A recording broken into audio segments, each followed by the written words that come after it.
Yan. So, ngayon, meron tayong prototype dito. The time is 10:20 p.m. Yan. Kasali yun dito sa prototype na laruan natin. Di nagsusum ng maayos eh. Yan.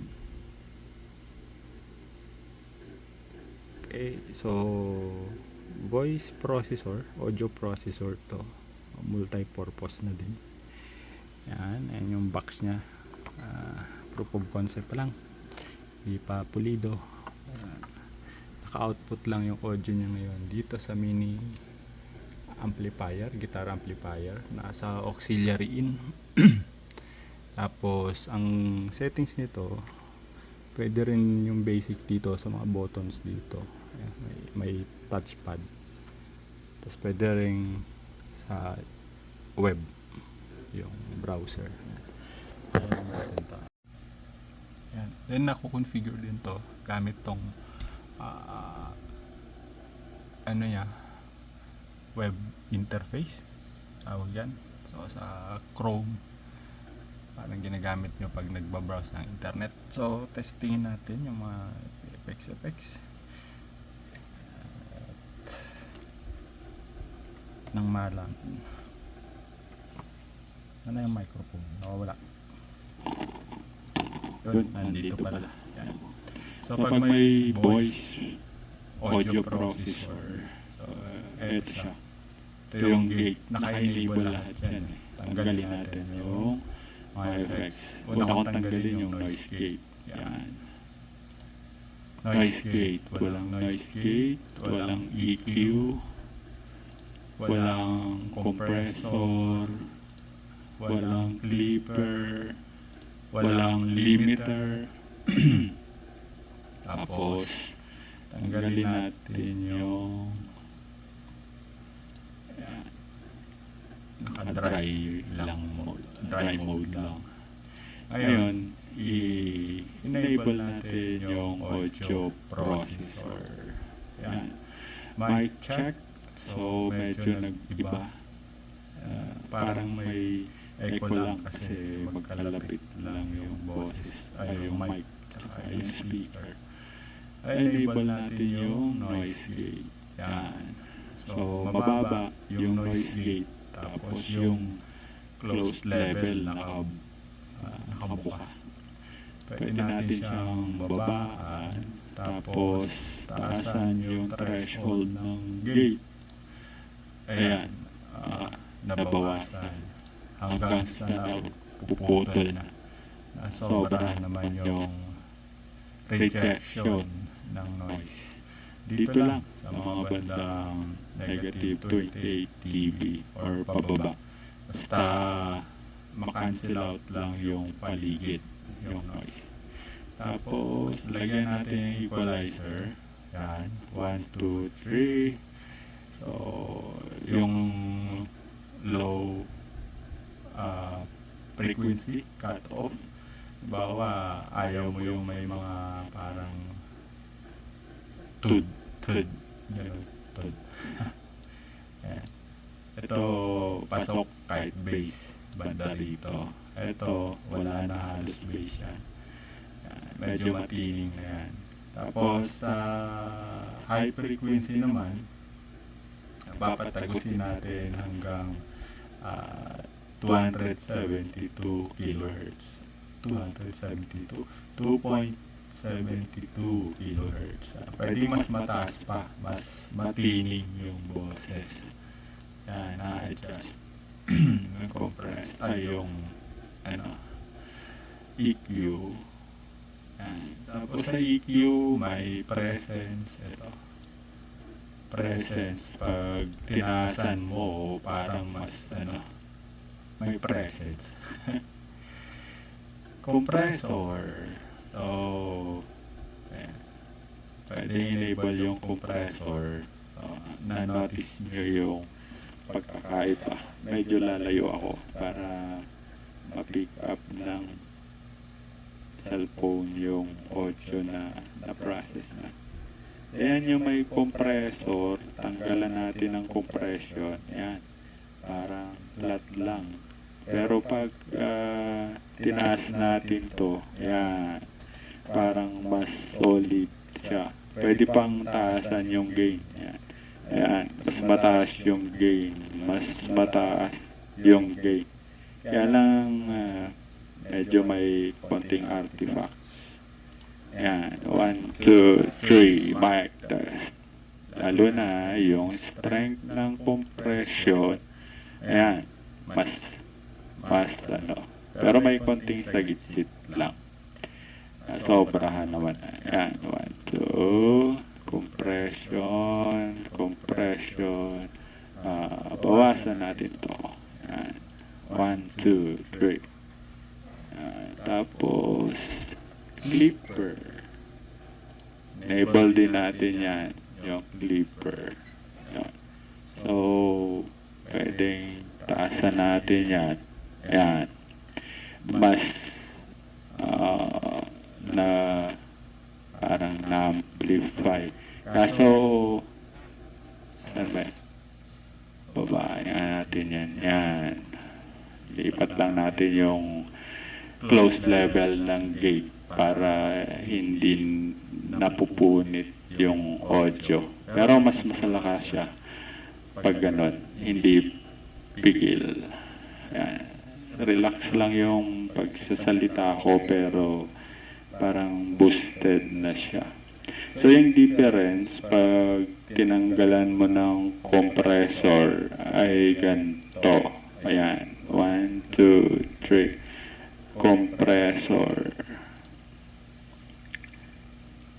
Halos nag-echo na. Lakas eh. Bawasan natin yung closed level. Yeah. Saka yung presence ng EQ. Yan. Yung The time is 10:30 p.m. nag-announce na naman. Mamaya, tingnan natin yung feature na yan.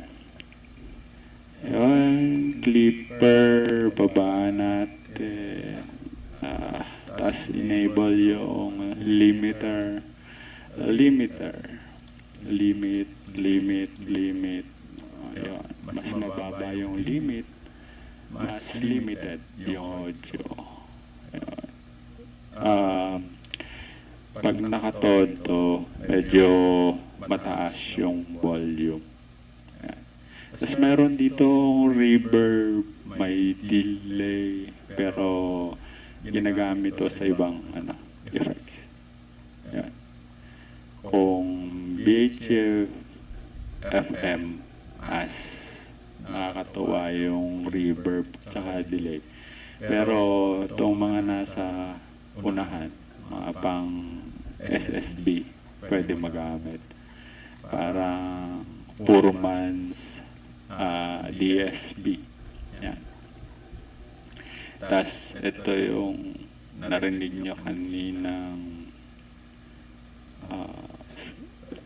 Roger Beat, yung squawk. Tapos pwede ring voice station ID, pwede ring CW station ID, pwede rin mag-announce ng clock. Ano yun? Sa baba. Ang clock.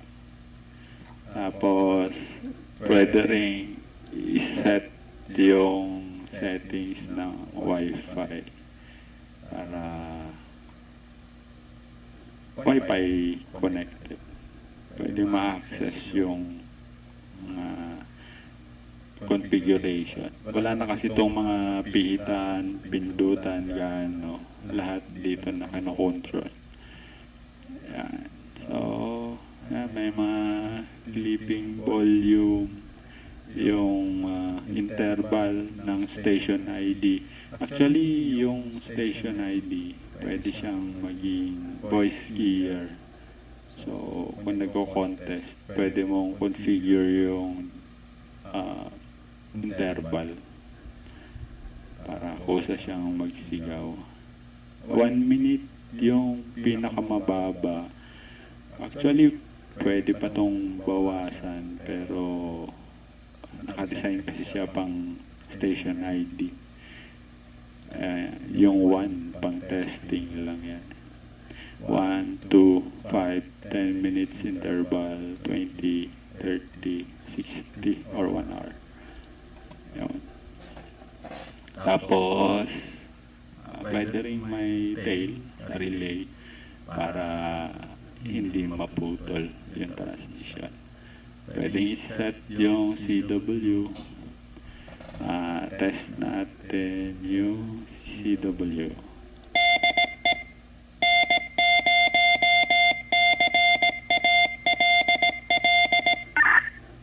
Yan, masyadong mataas yung volume. Anyway, testing lang naman. So, yan. Yan yung features. Tanggalin natin tong mga to. Ayan. 1, 2, 3, 4. Tapos, lagay sa dry. Tapos, yan. Wala na. O kahit volume, normal na boses. May konting arte. Ayan, voice changer daw. Old, matanda. Babae. Hello. Hello, hello. Hello. Mic check.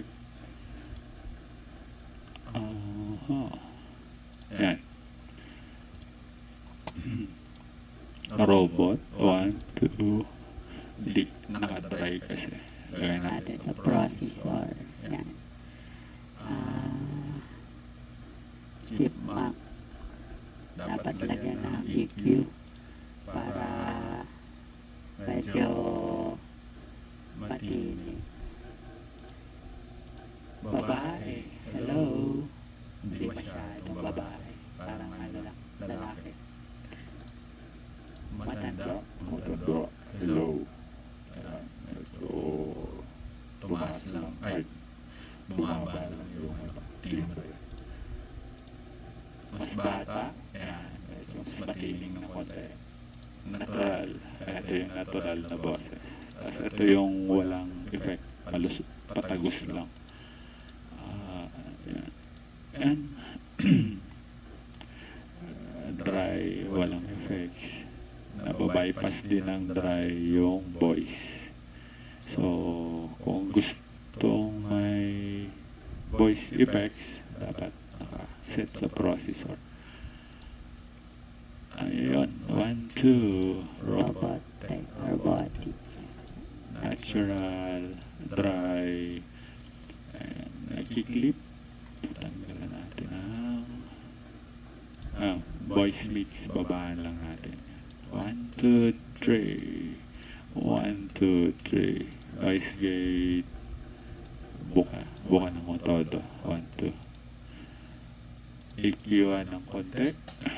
1, 2, 3. Lagyan ng konting compressor. Konti. Marami pala. Yan. 1, 2, 3. Clipper limited. Yep.